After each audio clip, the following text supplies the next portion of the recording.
Global opinion with the escalating geopolitical tensions. Jonathan Schiessl of IIFL Asset Management is joining us right now on the show. Jonathan, thanks very much for joining us this afternoon. You've got to keep it a day at a time. We've seen a retaliation from Iran today, and the repercussions of the same have been felt across the board, across various asset classes and across equity markets too. What is the sense now in terms of whether or not this could worsen in a way?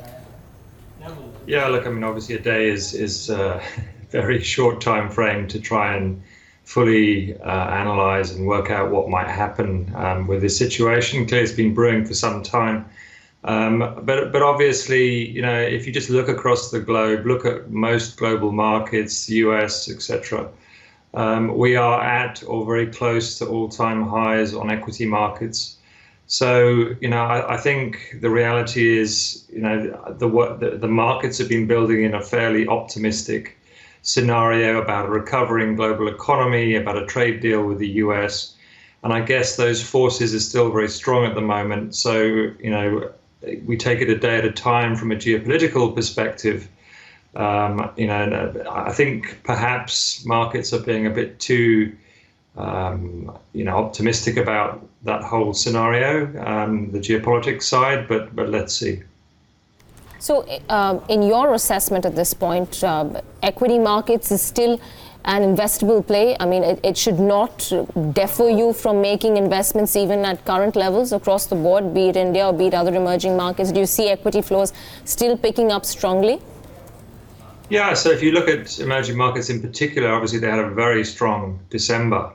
Particularly led by Chinese markets and various other emerging markets, which are more export-type economies, on the back of, obviously, hopes of this phase one trade deal between the US and China. Obviously, China is sending a very powerful delegation across to the US to sign this deal, shortly. And therefore, you could argue that there has been quite an aggressive adjustment in the global economy to the reality of where we are today. And therefore, if you look at, for example, many Asian emerging markets, they look quite attractive from a valuation perspective. Yes, India is obviously trading a little bit higher, and we have India has its own issues. But certainly equity markets in the emerging market space probably still look quite attractive for the time being. Within that too, India on a relative basis has been an underperformer compared to some of its other emerging market peers for issues of its own. We've got, advanced GDP estimates suggesting that, for FY20, GDP could go as low as 5%. Is that a number that would scare a foreign investor from investing more money into a country like India, or probably have better options elsewhere? Yeah, look, I mean, obviously India, as you rightly say, underperformed the emerging market space last year. Obviously, the issues that India have been having with vis-a-vis a growth slowdown are well understood and known outside of India. I think there is hope and expectation clearly that's seen by the foreign flows towards the last quarter, where we saw significant foreign flows into India. There's that hope that the GDP recovery will obviously start kicking off in the next quarter or two. And obviously there are some green shoots appearing here and there, with regards to the macro data. But I think, a very low print of 5%, which obviously the markets starting to speculate on, wouldn't overly worry investors. I mean, clearly investors try and, forward-looking, and therefore, investors are positioning for that recovery when it comes later on this year.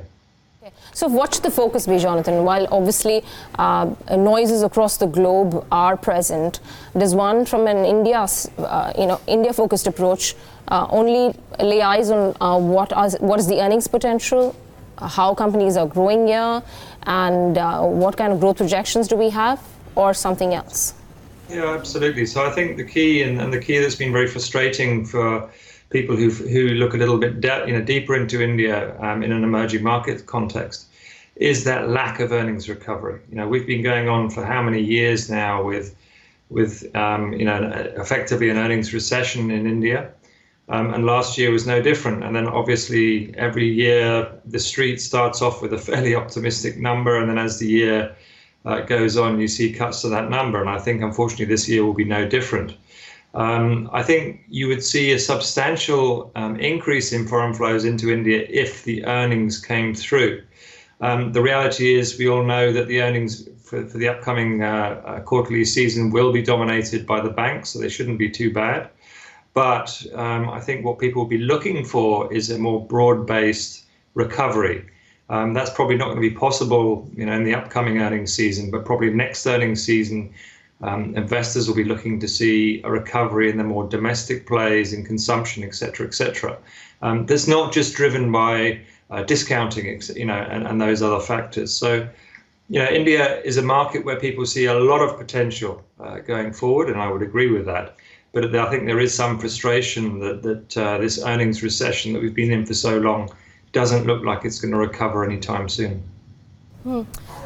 Jonathan, as you already highlighted, earnings have been elusive in the last 4 to 5 years now. Valuations of Indian markets are expensive. The advanced GDP estimates have pegged growth for FY20 at 5%, which will be 11-year low. But the fund flows, Jonathan, in the last 3 months from the FI community have been good. We've seen some flows coming by. What explains that? So what's that one factor which is still keeping FIs bullish on Indian markets?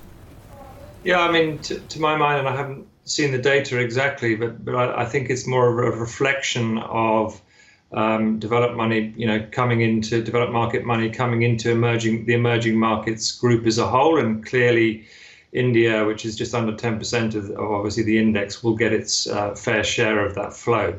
So I think probably it's less India-specific flow, more emerging market flow that's been coming into India. I think it's quite obvious that if this trade deal does get signed, when you look at markets or even stocks in China, for example, that are similar to stocks in India, they're trading in some cases at a sort of a 30%. Or even 30 to 60% discount to equivalent Indian companies. So I think other markets, with the trade uncertainty out the way, the Chinese-related markets will probably be a favored destination in the short term until we see more evidence of some sort of macro recovery in India. That's a very valid point you made, Jonathan. It's more of emerging market money and less of India-specific money. And now, with US and China trade, the phase 1 trade deal, which is to be signed on January 15, if there is more progress towards that trade deal, then within the emerging market basket, do you see a shift of funds then, maybe from India back to China?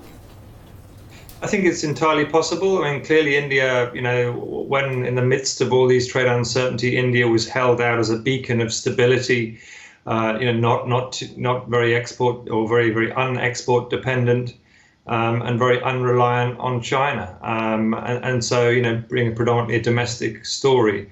Obviously, if there was some money that was hiding in India, and there is some more certainty about the relationship between China and the United States, but there is a potential for some of that money to shift out. Yeah, absolutely.